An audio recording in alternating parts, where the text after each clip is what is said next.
Bom dia, gente querida, de paz e bem, um abençoado domingo para todos e todas.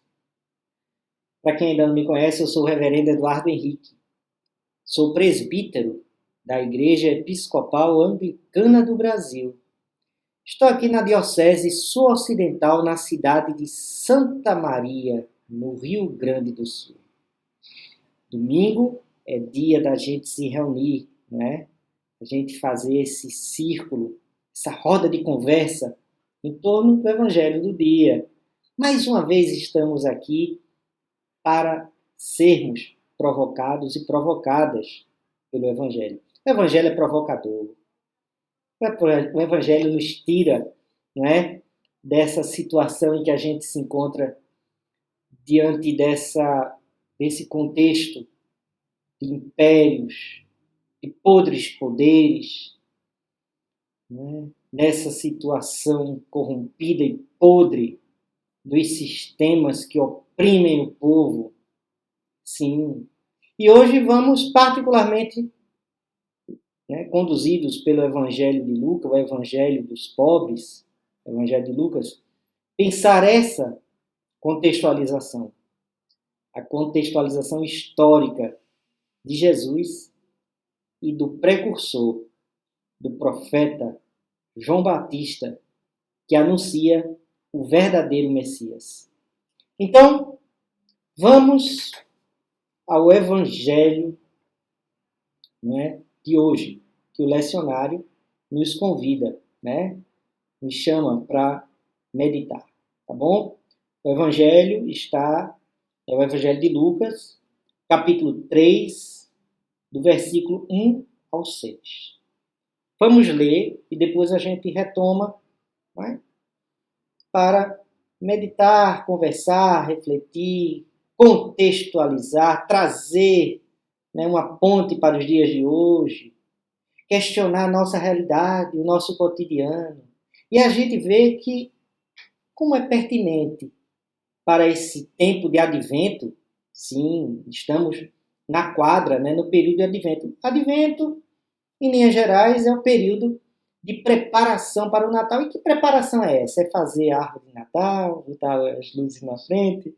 As pessoas têm essa compreensão, né?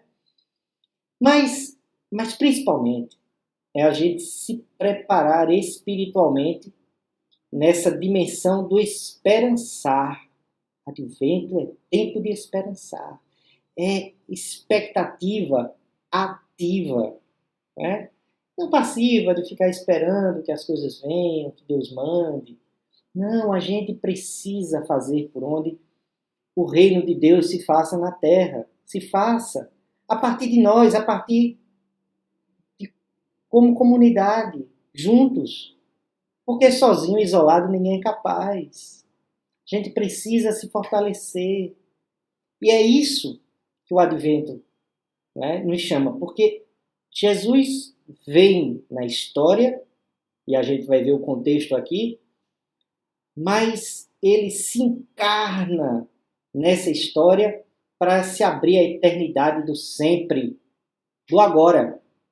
Jesus precisa, né, sempre, e de forma muito especial, nesse período agora do Advento, a gente medite sobre o nascimento de Jesus em nossa interioridade, na nossa vida, no nosso gesto. Menino Jesus precisa fazer acontecer, né? Como é que ele encarna? Como é que ele se manifesta? Né? Através dos nossos atos, nossos gestos, nossas palavras, da nossa postura em relação à realidade. E qual é essa postura? Vamos meditar em torno do Evangelho? Aqui está a resposta. Lucas capítulo 3, versículo 1 ao 6. Era o 15º ano do império de Tibério César. Pôncio Pilatos era governador da Judéia. Herodes era tetrarca da Galileia. Seu irmão Filipe era tetrarca de Idureia e da Traconídide, e Lisânias era tretarca de Abilene. Anás e Caifás eram sumos sacerdotes. Aqui está o quadro, o contexto político e religioso do tempo de Jesus. São esses os personagens, são esses homens, né, que estavam nos postos de poder, da autoridade, do comando, não é? Das regiões, né? Das regiões do império, ali, naquela área do Oriente Médio. Então, o que é que a gente já pode perceber? Lucas aqui situa no tempo e espaço o contexto do anúncio de João do Messias. Ou seja, aqui ele apresenta como que um contexto, um quadro do poder do mundo, do império. E começa exatamente do cabeça deste império, Tibério César. E o seu governador, Pôncio Pilatos. E os seus títeres, né? Aqueles que administravam, sustentados pelo poder do império, ligados ao poder local, né?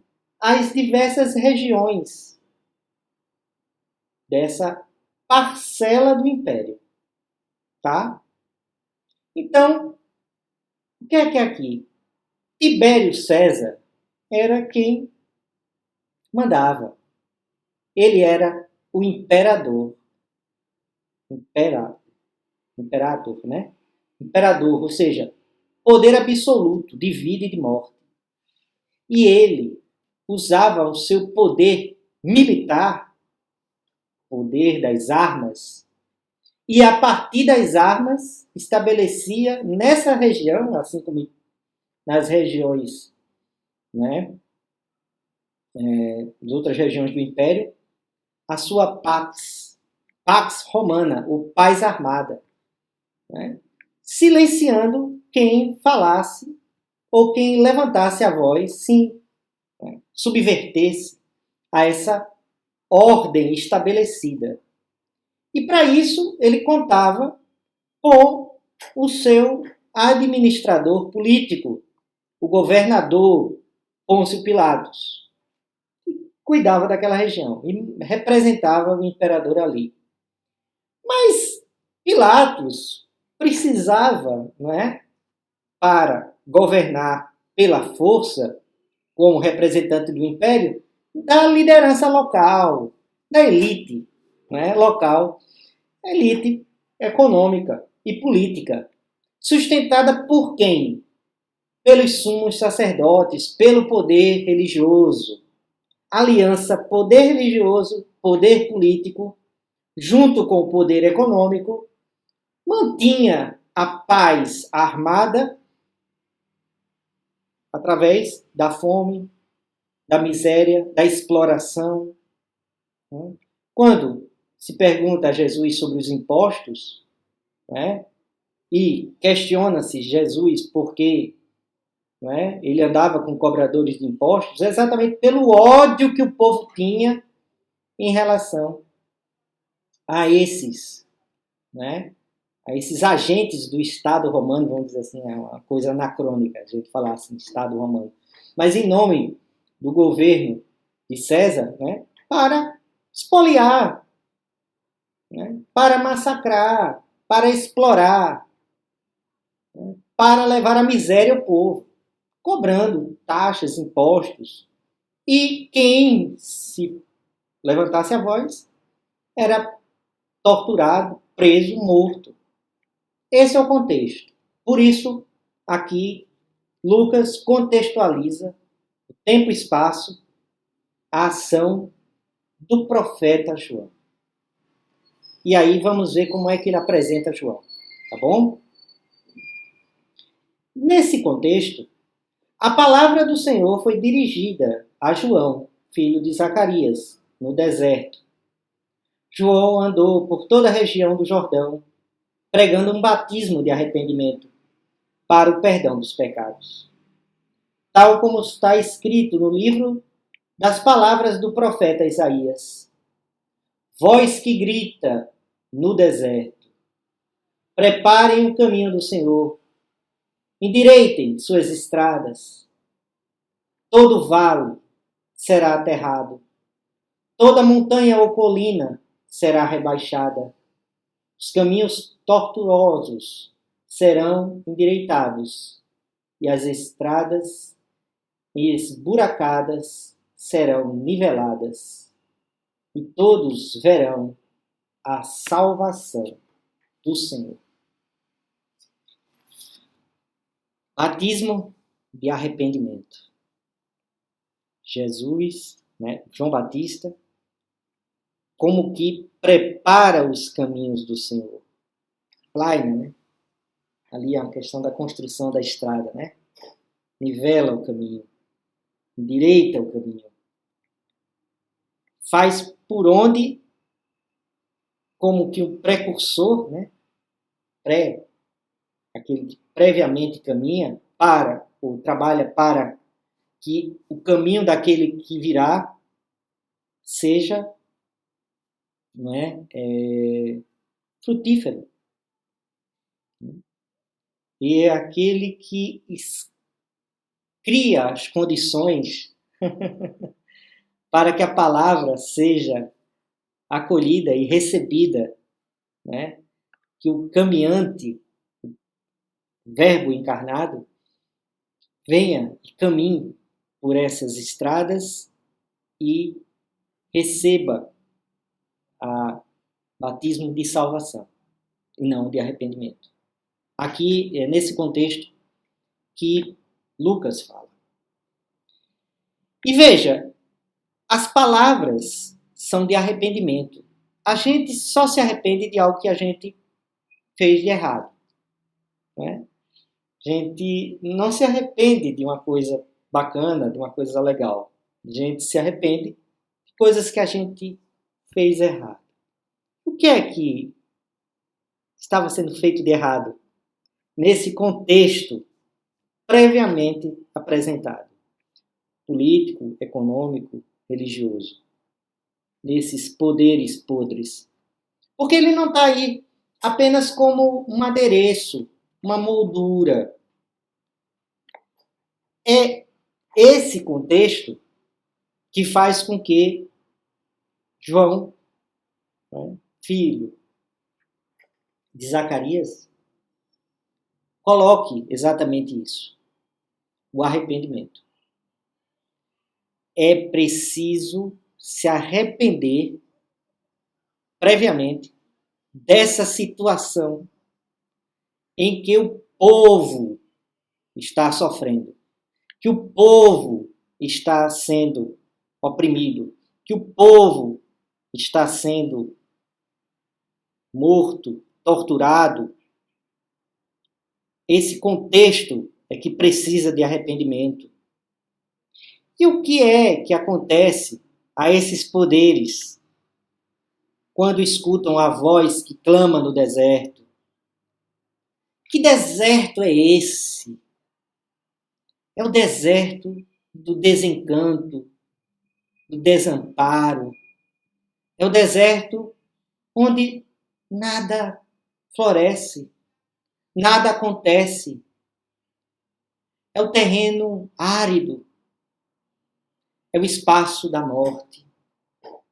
E é nesse deserto que uma voz clama: louco, loucura. Como é que como é que uma pessoa clama num deserto?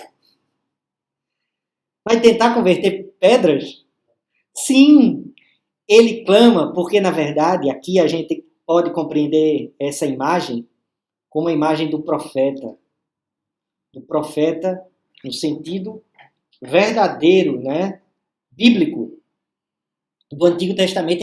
É interessante que o Lucas fala de Isaías, profeta por excelência, o grande profeta de Israel, o profeta que anunciou o esperançar de um tempo novo, messiânico.